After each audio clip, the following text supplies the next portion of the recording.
কোনো ব্যক্তি আপনার ক্ষতি করার চেষ্টা করছে, আপনাকে হয়রানি করার চেষ্টা করছে, শারীরিক মানসিকভাবে নির্যাতন করার চেষ্টা করছে, আছে এরকম দুষ্ট প্রবৃত্তির মানুষ, এরকম যদি মনে হয় তো আপনি একটি দোয়া সবসময় পড়বেন।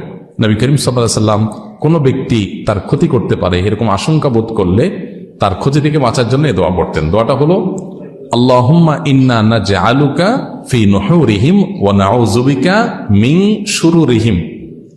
আল্লাহুম্মা ইন্না নাজআলুকা ফি নুহুরিহিম ওয়া নাউযু বিকা মিন শুরুরিহিম। অর্থাৎ, হে আল্লাহ, যারা আমার ক্ষতির চেষ্টা করছে, শত্রুতা করার চেষ্টা করছে, তাদেরকে উপযুক্ত শাস্তি দিয়ে দমন করার জন্য, তাদেরকে শেষ করার জন্য আমি আপনার কাছে দায়িত্ব অর্পণ করলাম। আপনি মেহেরবানি করে আমার হয়ে আপনি তাদেরকে উপযুক্ত শাস্তি দিন, তাদের থামিয়ে দিন, তাদেরকে দমন করুন, তাদের শেষ করুন। নাউযু বিকা মিন শুরুরিহিম, এবং আল্লাহ তাদের ক্ষয়ক্ষতি থেকে আমি আপনার আশ্রয় চাই, আপনি আমাকে রক্ষা করেন। নবী করিম সাল্লাল্লাহু আলাইহি ওয়াসাল্লামের এই দোয়াটা খুবই অর্থবহ একটা দোয়া। এই জন্য জীবনে কখনো কোনো শত্রু আমাদের নবী সাল্লাল্লাহু আলাইহি ওয়াসাল্লামের কোনো ক্ষতি করতে পারে না।